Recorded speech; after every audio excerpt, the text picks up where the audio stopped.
శ్రీమాత్రే నమః. అందరికీ నమస్కారం అండి. ఈ వీడియోలో ఈ రోజు పంచాంగ వివరాల గురించి తెలుసుకుందాం. 2025 ఏప్రిల్ 23 బుధవారం. స్వస్తి శ్రీ చాంద్రమాన శ్రీ విశ్వావసు నామ సంవత్సరం ఉత్తరాయణం వసంత ఋతువు చైత్రమాసం బహుళపక్షం దశమి తిథి. సూర్యోదయం ఉదయం 5 గంటల 43 నిమిషాలకు, సూర్యాస్తమయం సాయంత్రం 6 గంటల 13 నిమిషాలకు. ఈ రోజు దశమి తిథి ఉదయం 11 గంటల 50 నిమిషాల వరకు ఉంటుంది. తదుపరి ఏకాదశి తిథి ధనిష్ట నక్షత్రం ఉదయం 7 గంటల 42 నిమిషాల వరకు ఉంటుంది. తదుపరి శతభిష నక్షత్రం ఉంటుంది. ఇంక ఈ రోజు అమృతకాలం రాత్రి 11 గంటల 57 నిమిషాల నుండి 1 గంట 29 నిమిషాల వరకు.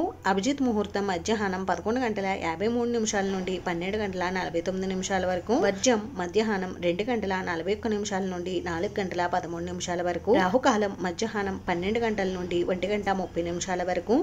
యమగండం ఉదయం 7 గంటల 30 నిమిషాల నుండి 9 గంటల వరకు. ఇంకా దుర్ముహూర్తం మధ్యాహ్నం 11 గంటల 33 నిమిషాల నుండి 12 గంటల 23 నిమిషాల వరకు. ఇంక ఈ రోజు శుభ సమయం ఉదయం 9 గంటల నుండి 10 గంటల వరకు ఉంటుంది. ఇదండి ఈ రోజు పంచాంగ వివరాలు. అయితే ఈ వీడియో మీకు నచ్చితే ప్లీజ్ లైక్ చేసి, షేర్ చేసి, సబ్స్క్రైబ్ చేసుకోండి. Thanks for watching.